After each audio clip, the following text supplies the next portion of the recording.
Hey, everybody. Welcome to the Single Tracks Podcast. I'm your host, Jeff Barber, and today I'm talking with Adam Miller, founder and now refounder of Revel Bikes. If you follow the bike industry, you probably saw the news earlier this year that Revel was shutting down. Caught a lot of people off guard, including customers, fans, and even some insiders. But just a few months later, Adam announced he was buying the brand back and relaunching Revel with a new vision. So today we're going to talk about that journey, why Revel is going direct to consumer, what Adam learned during his time away from the company, and why he believes now is the right time to double down on building bikes again. Adam, welcome to the show. Thanks, Jeff. Good to be here. So let's start with the sort of obvious question. Why did you decide to get back into the bike business?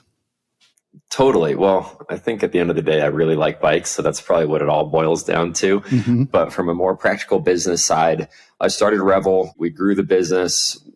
We grew much faster than I ever expected, which was really exciting, really rewarding. Mm-hmm. We got a lot of people all over the world excited about bikes after we launched the products in 2019.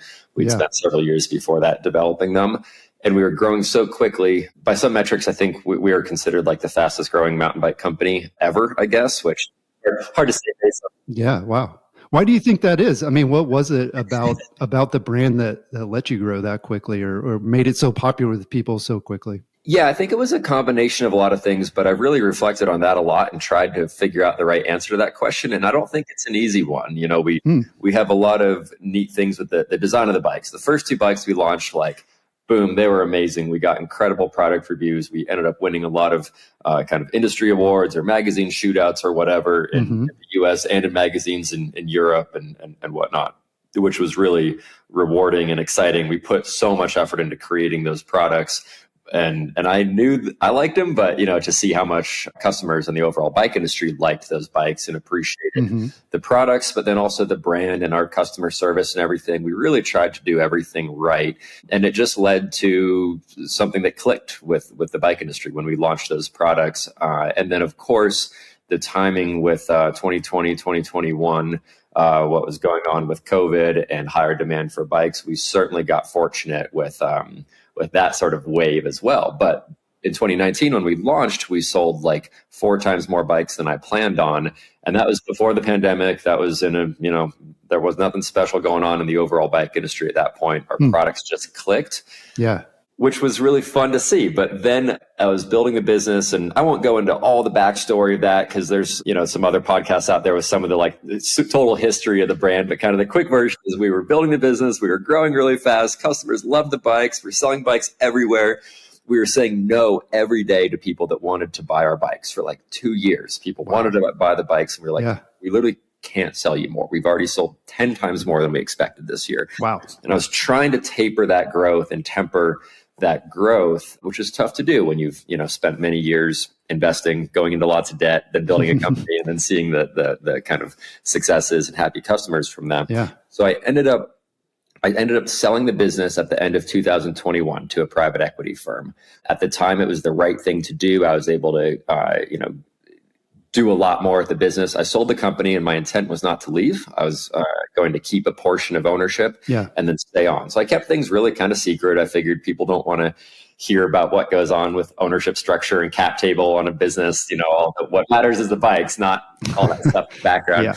So kept it all on the down low and just thought, hey, now we have a lot more capital. We have a lot more financing. We have the ability to keep making all these great bikes and do more and be able to offer customers even better service. And through that process, it worked really well for the first few months. And then fairly quickly, I realized that I did not see eye to eye with the private equity company that was running it. We had built the business really based on so much passion and kind of that intangible stuff of we really care about certain things. And a lot of that, it's not a unique story, but, private equity firms don't always share that same passion and run businesses more based on financial statements rather than what matters to customers. And so that led to a few challenges, and I ended up stepping down as CEO in 2023. I was able to hire a replacement CEO for myself, which is a fun story. And then that's probably a little weird. Yeah, a little weird, but honestly, I kind of liked it because I was ready to say, hey, I love this business, love this brand, love these bikes, but I am not jiving with how the company's being operated right now. So let me help facilitate me stepping away. Mm-hmm. But it was the hardest decision I ever made to step away from the company I started. Yeah. And then fast forward a little bit, I took a bit of time away from the company, and I got a call the night before the news went public. I heard about it the night before. They said, hey, we're closing the company. Mm-hmm. It's not working anymore. We're closing it. And so to go from the kind of brand success, business success that we had to things are so bad that they decided to close the company was really tough to hear. And at that point, I decided I'll do anything I possibly can to buy this business back and try to build it up again.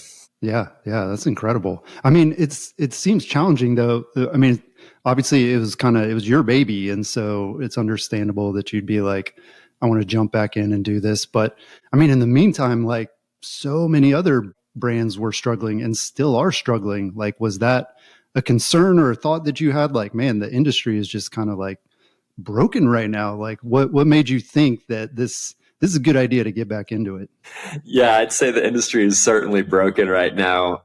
You know, businesses always have ups and downs, and economies and industries have high points and low points. Mm-hmm. I think what happened over the last few years was certainly about the highest of the high in the bike industry to the lowest of the low right now. So there's no denying that. Lots of companies have struggled.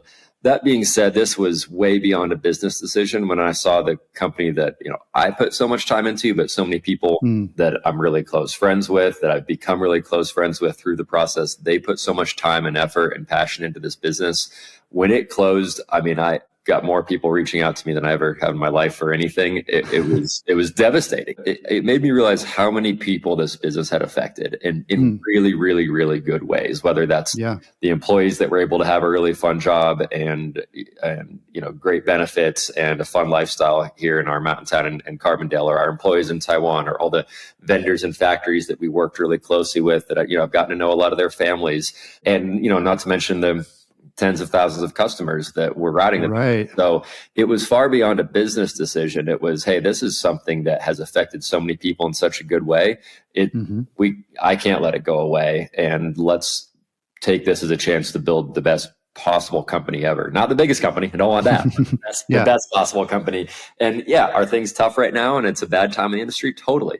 But if we are nimble and lean and smart and creative, like we have been multiple times in the past, as I've started a few different companies and our team has been a part of that startup culture, everything is a temporary issue at the end of the day. And like you see, we'll come around and we'll be just fine. We'll be ready for it. Right. Yeah. Interesting. Right. I mean, you make a good point that if you believe that this is kind of the bottom, then you've got nowhere to go but up. So maybe this is a really great time to be getting into the bike industry. I hope so. And if it's not the bottom, things will probably, they always slow down in the winter, even if we, you know, sell internationally and sell to it can go slightly lower. Yeah. But, you know, my expectations are managed, and I've set expectations for our team that it's like, hey, it's not about sales numbers. We don't have revenue goals this year. We have customer service goals, and we have brand building goals and product development goals, because chasing something like revenue is, as long as we do a great job and we offer great service, I truly believe the business side comes after that. Right. And we can do that. And we have the, you know, I guess the financial backing, or whatever you want to say, the business side to sort of back that up of, hey, we're here to build this company back to where it was at one point and what I know it can be again. And if that means there's a few more ups and downs, or, you know, speed bumps along the way with the overall bike industry, that's just fine. Yeah. Yeah. Well, I mean, you mentioned, you know, hearing from all these people when the news came out. And one of the things I always wonder about is, like, you hear from all these people all of a sudden who are like, oh my gosh, I love your brand and I love your bikes and I'm so sad. Like, did you at any point where you like wonder, like, where were you guys? Like, why didn't you guys buy more bikes? Or like, I don't know. It's kind of like, you know, you go to somebody's funeral and people say all the nice things and you're like, wait, like that would have been great if you told the person that, you know, before they were gone. Was there any of that you looked at it and said, I'm surprised. I didn't know you guys loved us so much. Yeah, for sure. And it's funny you mentioned funeral. It did feel like a funeral in a sense. And it sounds funny because it's just some bikes, but no, it's bikes that impacted so many people, and it felt like a funeral. Totally. And some people on our team definitely feel that way too. I had been fully away from the company for a little over a year, but had, kind of stepped down a good bit before that. And so I purposely, that was a really tough decision for me to leave the company initially. Yeah. I purposely really kind of hid out a little bit. I rode my bike a lot and I thought a lot about the next business I was going to get into because I was starting to get excited for that. But, a lot of people reached out. A lot of retailers reached out with nothing but kind words. So happy we're back, or, so sad that we were gone. And then when the news came out, so happy we're back. Yeah. And so, certainly there was some of that. Well, where were you guys before? But I don't fault anybody for that. That as a whole, over the last couple of years, customers could buy bikes for very low prices. If you're looking for a new bike, you can find a bike from big companies, small companies, medium-sized bike brands, all of our competitors for very good prices. And loyalty is one thing, and people that are a fan of our brand is one thing. But at the end of the day, if you can buy a similar bike that's pretty darn good for $2,000 or $3,000 less, like that's what people are going to do. And I think it's easy to be in the industry and to kind of have our head and head in the sand, or get a little stubborn about things and say, well, people should be buying stuff from us because we're great. And that's, as I stepped away from the company, I was able to reflect on that stuff a lot. And just because we're great and we love our bikes and the bikes are phenomenal and a lot of other people like them, it's a crazy world out there. And understanding how people think about what bikes they want to buy and why they want to buy them is something that I did a lot of. And our team now, we're really keeping that forefront of our mind. And that's where a lot of our business model changes happened. At the end of the day, the business model for a lot of bike companies, for Revel, for competitors that are our size, and for a lot bigger bike companies, no one's been making money for the last few years. Yeah. And so that's a time to say, hey, let's change. We can't just keep doing the same thing. Let's try something different. And at the end of the day, bikes are too expensive. And I know what it costs to make bikes. And just coming back into this business after a year and a half of being away and seeing the costs are way higher than they were even a year ago. And so if it costs a business more money to make a bike, but consumers are willing to pay less for that same bike, something needs to change. And that's what we're here for. We'll change things around and make it work for the people who are riding the bikes. That's what matters at the end of the day. Yeah. Yeah. Well, it sounds like, so that year that you were away from the company, you were thinking about this. I mean, imagine maybe you had like a non-compete or something, but were you at that time thinking like, I'm going to start another bike company someday? Yeah, it was interesting because I sold the business right before I turned 30. I don't like talking about the age thing too much, but if I look back on it a little bit, I was pretty young when I sold the business. I still am, I guess, but and I sold the business and didn't even celebrate. And all things considered, it was a phenomenal outcome for everybody involved. And we were able to give employees surprise big bonuses, increase pay, give better 401ks, give better health care with mental health counseling included. We did everything I would want to do for a company, kept our company wrapped, all this fun stuff. I was able to give my shareholders, great returns. It was a really successful outcome from a business sales standpoint. And we literally didn't even celebrate. It was like, hey, that deal closed on Thursday and back at work Friday, and we'll just head down. How can we build this thing up? Yeah. And I got pretty caught up in all of that. And the business changed really quickly. All of a sudden I had a board of directors. I was leading board meetings seemingly all the time. We had department presentations almost daily, just a lot of kind of meetings and presentations and data analytics, which is all really great stuff. But I think the business kind of jumped too far into that instead of saying, hey, here's what made us special. How do we foster that and then add in a little bit of this stuff to help sort of scale and grow the business? Yeah. So it was a good learning time. But then when I left the company for a few months, I rode my bike a lot and I traveled a lot. And it was I didn't expect to be at that age in my life with nothing to do and purposely being able to take a lot of time off. It was I feel really lucky. Yeah. I feel really lucky. I joined several different business groups and I joined I love bikes, and through loving bikes, I've come to just really be fascinated by the business side of things. I think it's kind of a fun, I don't know. It's a challenge for sure. It's a puzzle. A puzzle is the right way to put it. And so I thrive on the business side. So I joined these business groups. I joined a few kind of classes for modern AI stuff in business. I was sort of trying to think about, hey, I'm going to do another business. I thought it might be out of the bike world, but how can I learn as much about all this stuff? which was wonderful. It was this great kind of like, I call it like my gap year.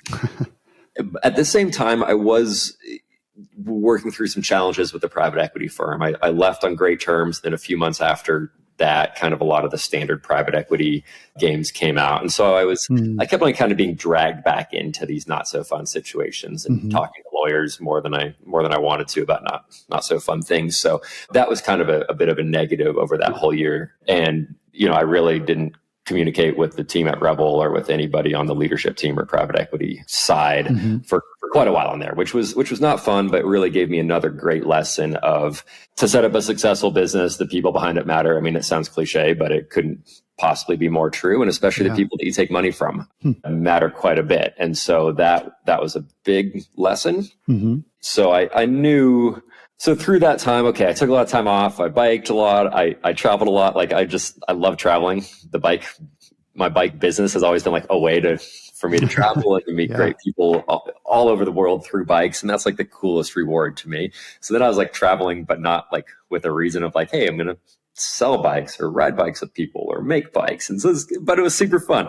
But there's only so much of that you can do. And I was starting to get ready for the next, what am I going to do for my next business, and had a few ideas, looked all around. I kept coming back to bikes. Like I know the bike industry well, and it's so rewarding. At the end of the day, we get to like facilitate people riding bikes, which to me is my most fun part of my day is when I'm riding a bike. And so if I can work in this industry and help facilitate more people doing that in some way, that gets me excited. So I actually ended up buying like 20 different domain names for my next bike company. Because I was like thinking about it. I didn't really know what it was going to be, but I was like, all right, I'm going to do another bike company. But I did have a non-compete.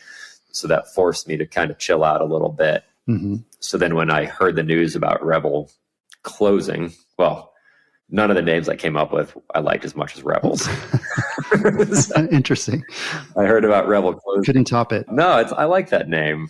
I like that name. And then when the company closed, I mean, it was like the biggest gut punch emotional slam I've ever experienced. But I thought, well, one, regardless of whatever I wanted to do with my life or my next business, there's no way I want the company that I started to go that way. So I figured there has to be a way that I can jump in and try to get this thing back. But it was very fortunate that also mentally I was like, I'm ready to start another bike company. I just need to wait for my non-compete to go up. Yeah. And boom, here, maybe I could buy this back. And it was a crazy process to buy it back. It was not that straightforward, but I'm pleased to say it worked out, and I got the company back. And now I feel like that's like ancient history, even though it was only 2. Right. I mean, it was surprisingly, it seems quick from the outside, but I'm sure to you it felt agonizing and took forever. But yeah. So talking about the relaunch and what things look like this time around, one of the biggest changes that I've noticed from the outside is a focus on direct to consumer sales. So I'm curious, what made you decide to move away from the more traditional sort of dealer model for your bike brand? Yeah, we're mainly D2C focused right now. We do have a small frame only program for shops, and then Worldwide Cyclery, who's been a partner of ours since the very beginning. They've sold a lot of bikes for us. They've done a lot of really great kind of content and videos around those bikes. We do have kind of a program with them where customers can buy complete bikes through them, and we'll drop ship that. So that's sort of we're experimenting with that program to see if we want to expand it. The idea is we will do anything to get the end customer a bike at a super fair, reasonable price. So the D2C model just made all the sense in the world. Bike shops and I'll preface this with, I got into the bike industry officially by starting working in a bike shop when I was 14 years old. Okay. Wow. Worked in several bike shops. Absolutely love shops. It's what set my whole career trajectory on the way it is. And I feel really fortunate to have spent time in bike shops. But it's changed. Yeah. I mean, that was 15, 20 years ago, right? So yeah, bike shops are not the same anymore. They're not the same. And I think as a whole, if we want to bring more people into the sport and get more trails to ride, which means more companies making money to donate money to those trails to ride, and, more races going on and all of that stuff, we need successful, strong businesses at every point. I think historically, the bike industry is very anti-business because people go ride their bike to escape work, not to think about business or the economy or whatever. But at this point, right. I believe strongly that and this is the case for anything, but every business needs to make money. They don't need to be super greedy and make a great amount of money, but they need to be successful in order to invest money in innovation, whether that's new bikes or lower priced bikes or donations to trail building or sponsoring high school bike racing or whatever it might be. And so if we have this whole like, oh, we're just here for bikes and, business doesn't matter, that mentality won't work. So building a successful company is step one. And from there, we can then use that success to make the bike industry better. And so bike shops, bike brands, were not making money for the last few years for the most part. There's a few exceptions in there, obviously, but the general model wasn't working too well, especially as a smaller size brand like us, which I think being a small brand, we have a ton of competitive advantages. We could be more nimble, more creative, try new things, work much faster, develop products more quickly with less bureaucracy. We have so many good things being a smaller company, but the things we don't have are what some of the big brands have, kind of the big 3 or big 4 brands from a retail standpoint. Either they own their own retail shops. That was kind of a big tactic from Specialized Trek and some of the other big brands, was buying retail stores to control those, or being large enough to say, hey, your store needs to sell a certain percentage of products just from our company in order to get a better margin or better payment terms, which is totally fine. If you're a big business and you can do that, I believe that you absolutely should. That's everybody's, capitalist right there. Yeah. But what it does is, if a shop is required to sell 85% or 90% of their products from a certain brand, that makes it really difficult for them to buy products from a brand like Revel and put them on their sales floor and then sell them. Because if they sell too many Revels, they're going to make less money or they're going to get in trouble from these other brands. Right. Interesting. And those programs, I'm oversimplifying it, and there's nuances to all of them. But as a whole, that concept makes it challenging for Revel or any other bike brand in kind of that small to medium size to compete with the larger brands in a bike shop. And then the other side of that is payment terms. A lot of bike shops can, buy bikes from the bigger brands and not pay for them for 3 months or 6 months or 9 months, or even I saw things going up to a year during kind of the crazy over inventory thing. And a company like us, there's no way I couldn't take out 10-second mortgages on my house to be able to provide the cash to do that. And so all that to say, one mentality is to say, oh, it's really tough for a small brand because we can't compete with that. But that's no fun because we're never going to be able to compete with that. So why not say, hey, what are we really good at? And let's focus on that. And if that means us being in bike shops isn't a great business model, time to change. And so now we're D2C focused. We're able to drop the prices on our bikes by $2,000, $3,000, up to $4,000 per bike. So the end customer gets, truly the best quality bike. We can go into that, but the investments we made and where we make the bikes, how we make them, the type of carbon we use, the way we assemble the frames. The Revel bikes are the best quality at a price that's significantly lower than some of our competitors. And to me, that's a win for a customer. A customer can get a phenomenal bike at a more reasonable price. They can work directly with us as the brand. We're going to be able to answer all their questions. If they have any issues, we're going to be able to take care of them. And now we have a facility in Taiwan, so we have the global logistics capability, so we can ship bikes all over the world, which we've already been doing just the last month or so. Okay. And maybe that's a whole bike, or maybe a customer in New Zealand or Israel, because it's just happened, needs a derailleur hanger for a bike. We can ship them that derailleur hanger from Taiwan to wherever they are in the world in less than a week. And we have the global logistics. We have the communication capabilities. And so to me, that's the best way to set up a modern brand in the new kind of world to try to best serve customers with awesome bikes, reasonable prices, fast shipping times. Yeah. So was Revel able to kind of build up those logistics and that infrastructure because of the private equity? Would you have been able to do that if you hadn't taken on those investments? Totally. There was a lot of good things that came out of selling the business to private equity and then having their desire to invest in those sorts of things in the beginning. So because of that, I was able to set up the facility in Taiwan. We were able to get more products developed in the best factory in the world.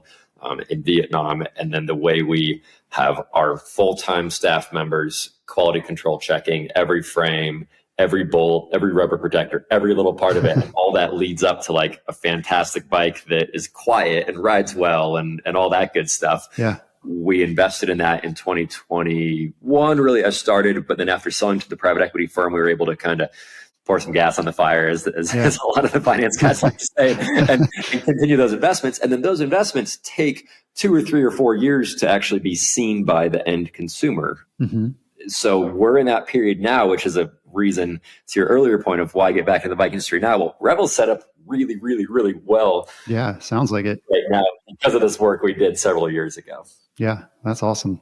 Well, tell us a little bit about how the frame to dealer program works. I know Intense announced something that sounds similar. Like how's the Revel program work for consumers? Yeah, it's really simple and straightforward, and we want to keep it that way for a while. The idea is any bike shop anywhere, if they have a customer that wants a Revel, they can order 1 frame from us. We're purposely saying we don't want you to order more than 2 frames because we don't want to have a bunch of frames on the wall of a bike shop. That's where we've seen issues happen before, whether a store has a certain number of colors and sizes in stock, and maybe someone walks in and they want a medium red bike. Yeah, that's so hard. Oh my goodness. I can't imagine being a shop owner and trying to order the right sizes and colors and all of that. And you're always going to have some that are really hard to sell.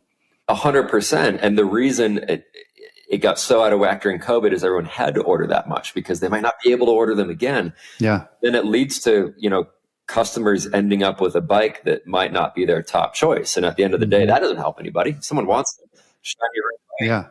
Then they blame the brand or they blame the shop, this bike's not that good. But, totally. Yeah. It wasn't the right bike to begin with.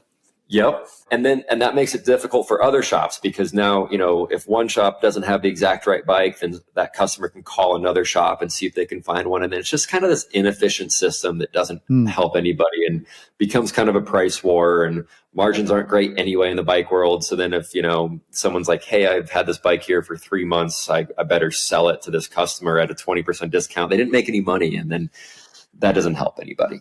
So our dealer program is purposely limited. The margins are not huge because we dropped the price on our frames. Comparable frame from some of our other direct competitors might be $3,800 or $4,500 or $4,800 for some of these guys. Ooh, yeah. And our frame, which is the same, if not better quality, is $2,900 to $3,100. That's the same prices that when I launched the business in 2019, that's where those frame prices were. And the way to do that is to have this modern direct to consumer business model. So there's not a massive margin for shops in there, but where shops can make a few bucks and where they add a lot of value is that custom build. So if a customer wants to pick out each of their parts, it's a great way for the customer to have a great experience working with their local shop and the shop to have a great experience, not holding huge amounts of inventory, but building a custom bike for someone, which is like the coolest thing ever. Yeah. And so that's how that program works. Very simple, very straightforward. Any shop can be a part of it.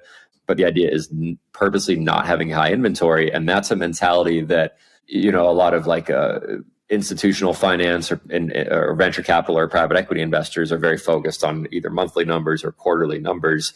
And so there's a lot of pressure to say, hey, we need to sell X amount of units or X amount of dollars before the end of the month.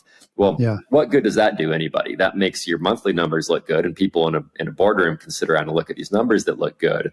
But if a company, whether it was Revel or tons of other bike companies in a similar situation, are pressuring stores to take more inventory, that makes your monthly numbers look good. It makes a sales manager feel good in a meeting, but it does not make the brand or the retail shop or the end customer happy and successful for the long term. So we're really trying to get away from that kind of thing. And it adds a lag, I guess, too, to like your sales numbers, right? Because you sold it to the shop and you're like, cool, we sold it. But like a customer doesn't have it. And so your inventory is still out in the market, essentially. If it doesn't sell there, you can't sell any more to that shop. So yeah, I can see how that makes it really hard to really know how you're doing and to forecast and all of that stuff. One quick question on the frame to dealer program. So assuming someone went into a shop and they got like their custom build, I'm guessing it'll cost, in the end, it'll cost a little bit more, right, than if you ordered like a stock build because the shop is adding on, are they adding on like service, like labor charge for, building the bike up and then maybe a little bit of margin on the components? Yeah, and we say that's shop by shop. We're not going to control the prices that they sell custom bikes for. We do have, a strict MSRP policy. So making sure if the price on our website for a frame is $3,100, that's the price that a store sells it for. Yeah. But then when they custom build it, it's normal for any shop to make a fair margin on each of those parts. And if they want to charge a build fee, like whatever they want to do. And that's why we keep the program really small and just focused on if a customer would rather walk into their local shop and build that bike up with them, phenomenal. We want to facilitate that. Yeah. If they'd rather go online and buy the bike from us, it probably would be a little cheaper to get the stock build from us than to build that exact same part by buying all the pieces at retail. That's always been the case in the bike world. Right. Then they can do that too. And we kind of support either way. Yeah. Yeah. Right. I mean, it makes sense that you pay a little bit more, but you're getting exactly what you want down to the, the saddle and the grips and all that kind of stuff. So yeah, seems like a great model. Yeah, I'm glad to hear you say that. And we've gotten really good feedback from shops, even shops that sold a lot of Revels. I got a lot of calls. I was really nervous early on, really pissed off at us for being going B2C. And I got a lot of calls that were very similar, like, oh, okay, so you guys are, from bike shops. And they're like, oh, so you're D2C now. And I'm like, yeah, we have this program though. You can still buy some frames. And everyone collectively was like, yeah, that's the right idea. This is the right decision. Right. Because they don't have to buy the bike until it's sold. So, right. I mean, they do benefit as well. It makes sense. Yeah, totally. So, I mean, you kind of talked about the financing side of a bike business like Revel, and, private equity seems like it's been a problem for a number of brands. Just recently in the last year, we saw brands that, took private equity and then ended up it not working out. The investors weren't getting the return that they wanted.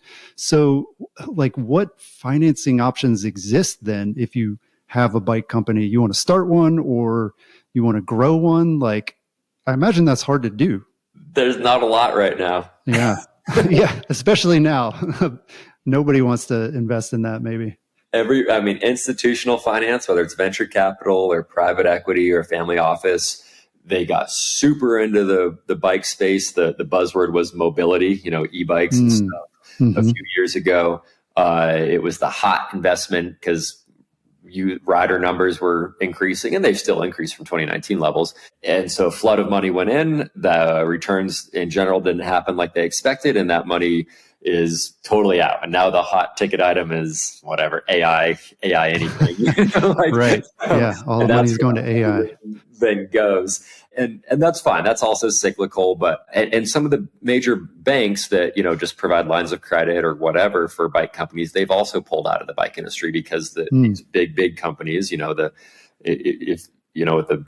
with some Google searching on every major bike company, you can see the financial situation or bailouts that they've needed or restructurings that have needed to happen. The overall bike industry is challenging. And so banks see that and they say, well, we're not going to lend money to a company that falls into this category. Right. Makes sense. And all that is understandable. Everybody in every business needs to make a bit of money. And if they're not making money, they need to change their plans. So the general, private finance and bank finance has moved away from the bike industry. It's not to say you can't get a loan, but it's much more difficult. Private money lending is very expensive. Interest rates are easily 15 to 20%. So if you think about a profit margin, a successful bike company might make 10-ish%. Maybe people are going to, now that I even said that.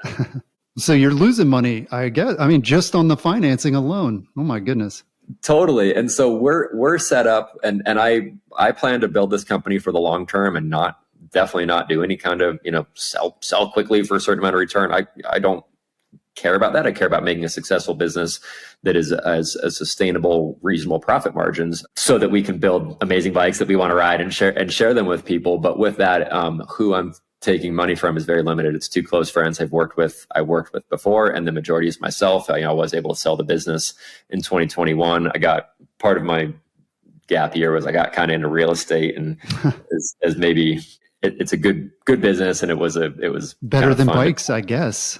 Yeah, in that time for sure, but not at all fun and rewarding for me personally, at least.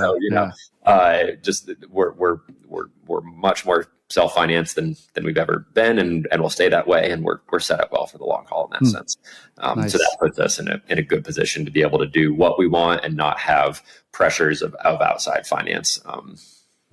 Certain requirements. So I feel very fortunate there.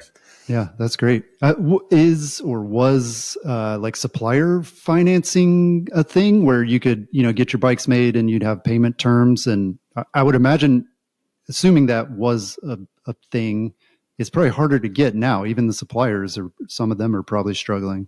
It is harder to get now, and it's always been a thing, and it will become a thing again, I believe. Each country's different. If you work with a Chinese supplier, it's actually a lot easier to get those terms because they have certain like government-backed lending for businesses to be able to, they call it factor purchase orders. So if a customer buys 100 bikes from them, they can get kind of like a bridge loan for 30 days or 60 days from a bank very easily in China to be able to provide payment terms to that customer. But with all the political stuff going on in different countries, most carbon bikes are made in China, more so in Vietnam now. As with all that stuff over the last few years, a lot of those factories have moved to Vietnam, and then Taiwan is where the components come from. And so like interest rates in each of those countries are actually, Taiwan has very low interest rates. But again, the banks in those countries have seen businesses slow down. And so those factories getting financing to be able to offer payment terms is a little bit more challenging. But it's not that big of a deal. For a company our size and our history, we've always been able to get pretty good payment terms, just because we meet with them face to face a lot, and we've always paid our bills on time, and all that good stuff. But even really good payment terms might be 30 or 60 days, maybe a few extra days. And so by the time you make it's not a lot. You put them in a container and you ship them to America, you're basically paying for them around the same time they show up at your door in a really good world. Whereas now we're paying for them a month or two before they show up at our doors. Wow. Which is...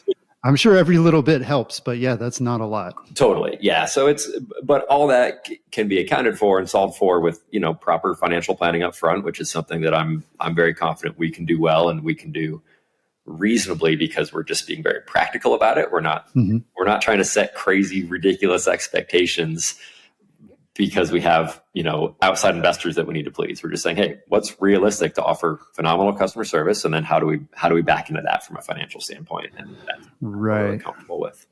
Okay. Yeah, it makes sense. So, Revel isn't the biggest brand, but obviously you've always had a really strong following. So in your words, what do you think sets Revel apart in a market that's full of, honestly, very good bikes from a lot of brands? There's a lot of really great bikes out there. I like riding a lot of other bikes too. At the end of the day, we say we make the bikes that we want to ride, and we're happy other people want to ride them too, and offer the best customer service in the industry. I think that's a huge part of it, and something that we're really focusing on. Again, knowing how fun it is to ride a bike. If you want to get a bike by Thursday because you're going on a bike trip Friday and you need a new bike, awesome. How are we going to facilitate that? If you have a mechanical issue with your bike and you need a certain part because it might, you have a bike trip this weekend, how can we overnight ship you something to take care of you? Just those kind of basic things of like, what would we want if we're buying a bike from someone? Just try to facilitate that. So at the end of the day, I think phenomenal bikes, phenomenal riding bikes is the most important. And then the next most important is just backing that up with, hey, let's take care of everyone. We want our customers to be our friends. We want our customers to have such a great experience that they want to come back and buy a bike from us again.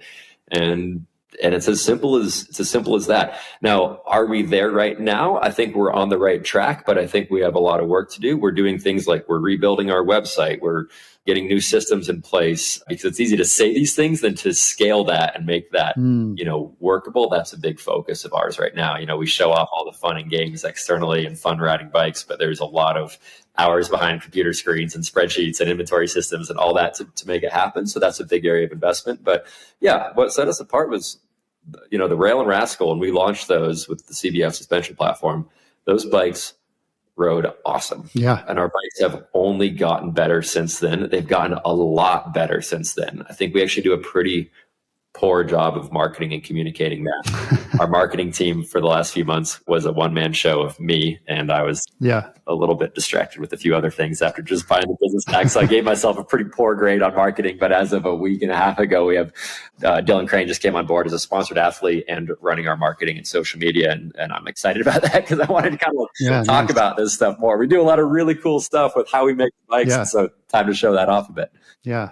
Yeah, I mean, I can say personally, I tested the Rascal V2, and easily one of the best trail bikes I've ridden. But it is hard to, I mean, I can say that, and, you guys can say that and push out all the technical stuff that's going on. But, for a lot of people, I guess a big part of it is either they need to ride it or like they need to have a friend who has one and is like, oh my gosh, this bike is amazing. And I guess, I mean, as a small company, that surely takes time, where you just have to kind of build that up. And but it seems like it's paying off. Totally. And it takes time. And I think just being patient with that is good. When people ride the bikes, they love the bikes, they buy them. The way we built the brand in the beginning was Chris Reichler, head of marketing at the time, and myself, we were on the road like 150 days that first year. Whoa. Drove around with a trailer of bikes and went to demo events, and people bought them. Our entire marketing budget to launch the company was $96 in paid ad spend. We drove around everywhere, and we got great product reviews. The product reviews are the best thing possible when they're authentic and real. Here's your product review. People will call us and say, I read that review. I'm ready to buy a Rascal. And that's awesome. Like that real world feedback is what that's the most important thing for a brand like us.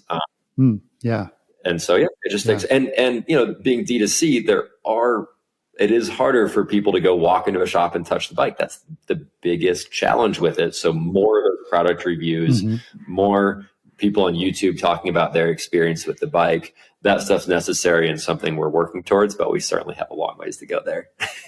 Yeah. Right. I mean, it's hard to compete against a lot of those big companies. And it sounds like it's not just one thing either. It's not just the marketing. It's not just the pricing. It's all of that. With that in mind, do you think being small gives you any advantages maybe that the bigger brands can't match? Totally. And it's something that I think about a lot and talk about a little bit in our building here, but we can't compete with a company with $1 billion bike company that has hundreds of people in their R&D department. But we've built products that are in magazine shootouts with these companies with R&D budgets that are not a little bit bigger than ours, but 10 times or 100 times or 1,000 times bigger than ours. And we've had products win shootouts, and we've had, plenty of riders say they prefer our bike over a bike from whichever one of those brands. So that, I mean, talk about something exciting. That's a pretty exciting concept to me, is like, but also frustrating because you're like, oh my gosh, why is everybody buying these Treks and Specialized when ours is better? 100%. And so how do we bridge that gap? I don't know. Anyone who has any ideas, let me know. But I also think about it, if I compare it to cars, it's like, hey, a lot of people buy a Toyota because it's an awesome car. It is so great. And then there's newer startup car companies that might do things a little bit differently, but it takes a lot of years for customers to gain confidence that if they buy, the Toyota, they can go anywhere in the world and get service and, get them fixed and whatever. That's a huge selling point. And so many people know they're great. A lot of people just want that. And that's awesome. They are great cars. They're going to have a great time. There's a lot of bikes like that too. So kind of taking that leap of faith to say, I'm going to buy something from a different company that is better or has a few unique features that for my riding style, I like. It takes a leap of faith there. And that's okay. I mean, that's where we're in it for the long haul. And I don't want to be as big as most of those other top 3 or 4 companies. That sounds stressful. I like to still ride my bike a little bit, even though I work a lot of hours now. But I don't know. I think at the end of the day, it's like, hey, we're not making bikes for every single rider out there. If someone really likes what they see from our bikes, they'll get them. And we have a no questions asked return policy, and we have a lifetime warranty, and we back all that stuff up. And I'm confident if someone buys our bike, they're gonna love it. So, yeah. Yeah, that's great. All right. So before we wrap up, a couple of quick questions. So one, why bring back titanium bikes with the Revel metal lineup? I think this goes to the point of like, what can a small company do differently? We can get creative. We can do what we want. We can say, hey, we're going to make this product or that product because we want to, even if we don't have a perfect business case for it. And that's okay. And a lot of the titanium bikes started that way. I was just like, man, I really like titanium bikes. The first bike I ever worked on when I got my first job in a bike shop when I was 14 was a custom 7 titanium road. Wow. Somebody let you work on that as a 14-year-old? They shouldn't have, but they shouldn't have. But and then I did the Serata Fit program and worked with customers to build custom 7 and Seratas, and the bike shop owners who hired me were awesome about teaching me a lot of that stuff when I was younger. So I was kind of a special place in my heart for titanium bikes, but wanted to do this like modern take on traditional titanium, modern geometry, modern features, all that good stuff, which is a little less common. A lot of titanium bikes have kind of more old school styling and frame features, but the material is amazing. A titanium hardtail or gravel bike is so awesome. Like in my mind, a full suspension bike should be carbon and a hardtail bike should be titanium. Yeah, I was going to ask you that. Yeah. So no full suspension titaniums. Well, there's room for experimentation. So I'd say stay tuned. Stay tuned on that front. Yeah. See. Yeah. Maybe not. Because that falls into the category of maybe it doesn't make sense, but maybe we want to try it anyway. Yeah. Be some good marketing for sure. Yeah. It's just exciting at the end of the day. The titanium bikes, when the business was owned by the private equity firm, they stopped selling titanium bikes. It was a small percentage of sales, and on paper it didn't look as good. That being said, it's been a super successful business consistently. Every rider loves their titanium bike. We're able to sell those frames for $1,000 to $2,000 less than comparable made in the USA titanium bikes. The raw material comes from the best source for raw titanium ever. We do some really cool stuff with forming the tubes, how those bikes are welded. We do ISO testing on everything, which a lot of titanium bikes don't. We test our bikes well beyond ISO testing for the tie frames.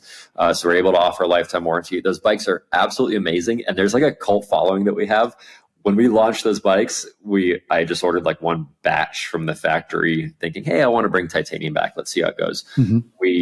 Last week, so less than 2 weeks after we launched the titanium bikes, we had to place another order for more tie bikes. So the excitement's there. They're unique, fun, cool bikes, and people want them. So in my mind, hey, that's a fantastic business model too. Let's do it. It's a win-win. I feel like titanium bike buyers too, a lot of them are like collectors, like they're going to buy that bike, they're going to have it forever, and they're going to buy another one. And, they want a bunch of different titanium bikes. Totally. And we see people like buy a titanium and gravel bike and then love it, and they're ready for another full suspension bikes. And then they call us up and say, hey, I really like my Thai gravel bike. Can I buy a Rascal from you? And I'm like, yeah, that's awesome. We all like a bunch of different kinds of bikes. So why not have all of them? Yeah. Awesome. All right. So switching gears, what's something you learned the hard way as a leader that you're doing differently this time around? We can do a whole podcast about this. I think from a big picture standpoint, being a leader of a business, whether it's a really small company or a massive company, it's just all about constantly learning and trying new things and staying nimble and adapting to the times. And I think really at the end of the day, trusting your gut. I mean, I've kind of dedicated my life to bikes. I started, selling bikes on eBay when I was like 11, like working in shops. I just really enjoy bikes and the business side of bikes too. And so I think being able to move quickly, trust the gut, do the right thing for the customer, and bringing every decision back to that, not getting too caught up in the corporate bureaucratic type things that might slow a company down or bring things off track, but just focusing on what does the end rider who's riding our bike, what do they want and how can we best facilitate that? And every decision should be based off that. And that's what we're doing now. We've been doing that for the last few months. Our first couple months in business have gone far better than expected here now with the new version of Revel. And so we're just going to keep doing that and having as much fun as we can. That's great. Great advice.